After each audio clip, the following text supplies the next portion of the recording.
नहीं 243 सीट पे लड़ेंगे। नहीं, अनुमान देखिए, ये कुछ बातें होती हैं जो मीडिया में बात होने के उपरांत लाया जाता है। अभी ये एनडीए घटक दल के शीर्ष नेता बैठेंगे और किसको कितनी सीट पे लड़ना है वो तय हो जाएगा। उसके बाद निश्चित रूप से आपका कहना सही है, इस पर बातचीत बड़े नेता, शीर्ष नेता, जैसे हमारे नेता आदरणीय चिराग पासवान जी बड़े नेताओं के संपर्क में हैं और इसकी लगभग बातचीत हो रही है। इसमें कोई आपसे छुपाने की आवश्यकता नहीं है। ये निश्चित रूप से प्रत्येक सीटों पर कहां से कौन कौन लड़ेगा, घटक दल बैठक हो रही है, लेकिन कितनी सीट पे लड़ना है, कहां से लड़ना है, निश्चित रूप से एक बार पूरी बात जब हो जाएगी एनडीए के बड़े नेताओं के बीच, तो आपके बीच उसको रख दिया जाएगा। एक सवाल है, आप पार्टी की मजबूती की बात कर रहे हैं, अंदरूनी कलह की बात आ रही है आपकी पार्टी में। देखिए ये नहीं सच्चाई, ये आप लोग तो आज से नहीं ना पत्रकारिता जगत में हैं, ये इस सब में कोई दम नहीं है। चिराग पासवान जी के नेतृत्व में पार्टी पूरी तरह से एक है। अभी सब बहुत लोग की नाराजगी की बात है। नहीं, आप ऐसा, हमारे दल में एक ही नेता है, उनके नेतृत्व में पूरी मजबूती के साथ एक एक कार्यकर्ता उनके निर्देश पर उनके अपना काम कर रहे हैं। इस पर कोई और बात करना बेकार है। काफी विवाद किया हुआ है, तो वैसे जो आपकी पार्टी जो है दलितों की पार्टी मानी जाती है और जिस तरीके से अमित शाह का विरोध हुआ है, तो आप लोग का क्या स्टैंड रहेगा जिस तरीके से अमित शाह? देखिए, मेरी पार्टी निश्चित रूप से स्वाभाविक है कि दलित सेना से ही मेरी पार्टी, हमारे संस्थापक पद्मभूषण रामविलास पासवान जी ने दलित सेना बना करके ही लोक जनशक्ति पार्टी का गठन 2000 में किया था निश्चित रूप से। लेकिन दलित की पार्टी जो आप लोग बोलते हैं, मेरे नेता एक मतलब युवाओं के नेता हैं, जाति पाति से अलग हट के नेता हैं। लेकिन आपने जो बात कहा कि जो बीच में देखिए, आपने देखा होगा कि हमारे संस्थापक पद्मभूषण रामविलास पासवान जी जब वो मंत्रालय केंद्र सरकार में गए, उसी समय बाबा साहब भीमराव अम्बेडकर जी की तैल चित्र भी सेंट्रल हॉल में लगा, छुट्टी तक उसी वहीं हुआ, और उसके बाद भारत रत्न देने का जो बात हुआ उसमें हमारे नेता ने खुल करके उसका समर्थन किया और भारत रत्न दिलवाने का काम किया। तो हम लोग पद्मभूषण रामविलास पासवान जी के नेतृत्व में इतना काम, बाबा साहब भीमराव अम्बेडकर सूरज थे, उनको हम लोग दीपक की तरह नहीं दिखाने की हैसियत रखते हैं। तो ये जितने दल आज बहुत तेजी में आजकल उभरे हैं कि नहीं बाबा साहब का बात, ये कहने की आवश्यकता नहीं, प्रत्यक्ष को प्रमाण की आवश्यकता नहीं। हमारे नेता आदरणीय चिराग पासवान जी अपने पिता के पद चिन्हों पर काम कर रहे हैं। हमारे नेता बोल चुके हैं कि जब तक वो जिंदा रहेंगे आरक्षण पर किसी प्रकार का कोई खतरा नहीं है। तो ये सब वोट की राजनीति के लिए जो तथाकथित ये नेता जो आज़ादी के बाद राज किया और बाबा साहब अम्बेडकर का निरंतरता में उन्होंने अपमान किया, ये किसी से छुपी हुई बात नहीं है। फैशन हो गया क्या सच में, जो ने कहा अम्बेडकर का नाम लेना क्या सच में फैशन हो गया? नहीं, देखिए फैशन नहीं, अम्बेडकर जी का नाम लेना ही है।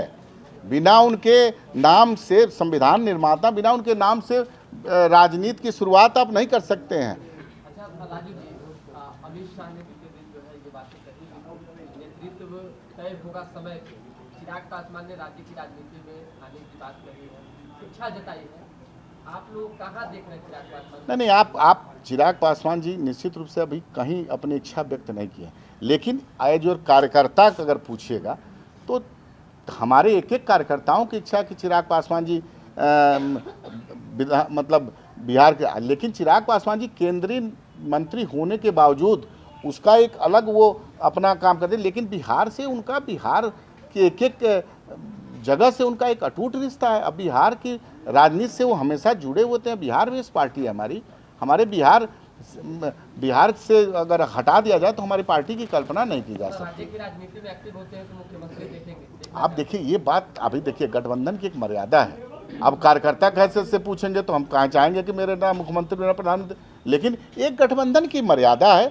अभी हमारे नेता चिराग पासवान जी ने स्पष्ट रूप से कह चुके हैं कि मुख्यमंत्री नीतीश कुमार के नेतृत्व में चुनाव 2025 का लेना, तो ये बात कहीं से आती नहीं है। अब ये बात आप लोग कहाँ से लाते हैं, कहाँ फंसाते हैं, ये सब हम अनर्गल नहीं बोलेंगे। मॉडल आया था 2025 में भी आएगा, इसी पे ये सवाल होता है। क्या 2020 में जिस तरीके से चिराग मॉडल नाम दिया गया था, 2025 में भी क्या चिराग मॉडल हो सकता है अगर सीटें नहीं मिल पाए उतनी जितना आप चाहते हैं।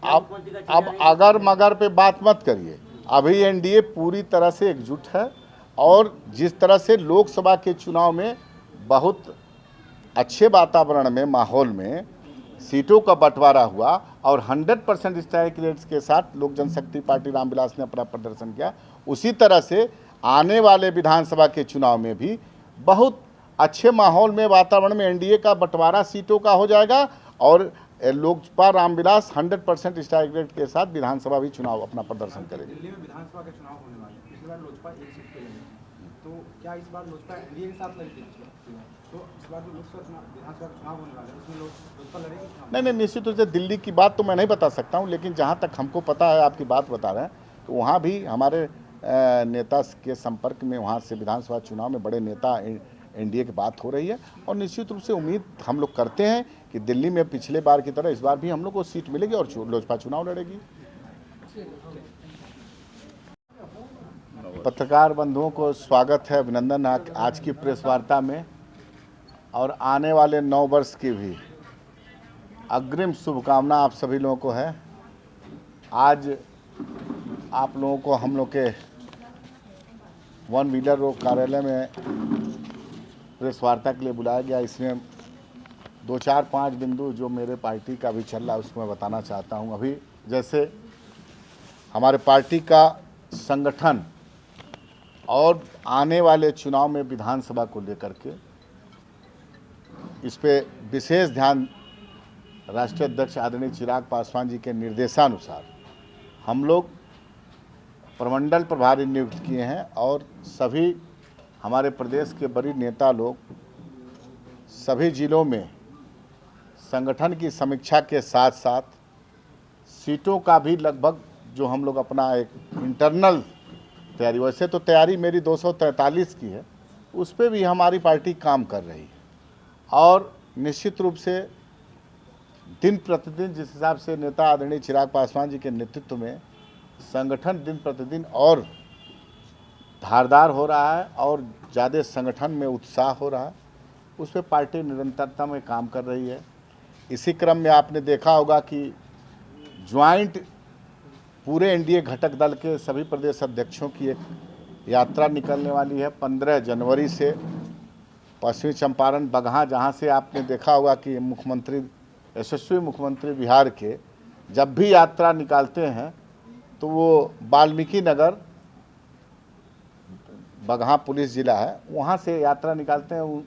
उसी तर्ज पे, उन्हीं के नक्शे कदम कह लीजिए, इस बार सभी 5 दल के प्रदेश अध्यक्षों की यात्रा हम लोग 15 जनवरी से वहीं से एक साथ निकालेंगे। यात्रा निकालने के पीछे संगठन का समन्वय स्थापित करना है।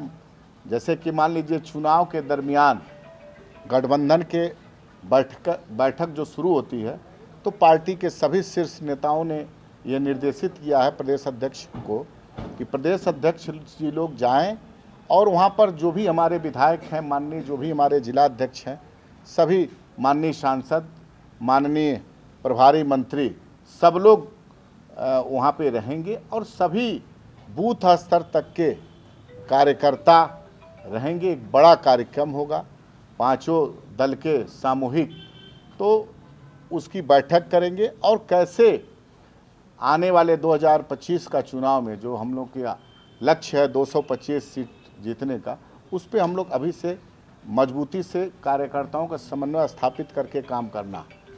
जैसा कि आप देख रहे होंगे कि अभी प्रत्येक वर्ष की भांति नीतीश कुमार जी हमेशा यात्रा पर निकले हैं, तो ये निश्चित रूप से मुख्यमंत्री की अपनी एक कार्यशैली है।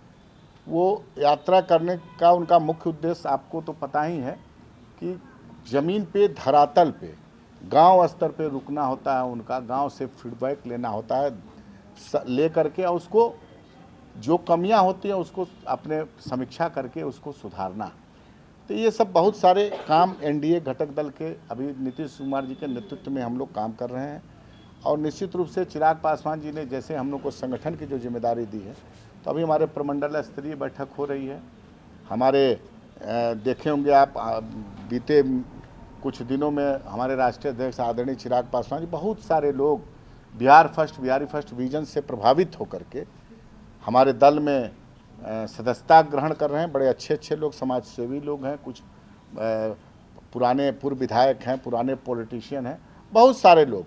निश्चित रूप से युवाओं की एक बड़ी तादाद है जो हमारे नेता आदरणीय चिराग पासवान जी के नेतृत्व में आस्था व्यक्त कर रही है और पार्टी से जुड़ रही है। तो निश्चित रूप से हमारे सभी प्रकोष्ठ के जिला अध्यक्ष एक अभियान चलाए हैं युवाओं को जोड़ना और आदरणीय चिराग पासवान जी के विज़न को बिहार फर्स्ट बिहारी फर्स्ट जो उनका विज़न है उसको घर घर तक पहुंचाने का जो काम में हम लोग लगे हैं और तेज़ी के साथ हम लोग लगे हुए हैं।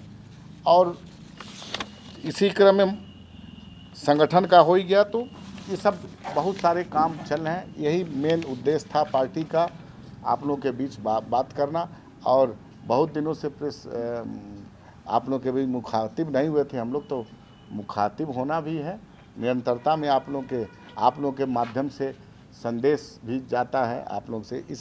ये मेरा अपना पक्ष है। अब बाकी कुछ आप अपनी बात रखना चाहते हैं पूछें।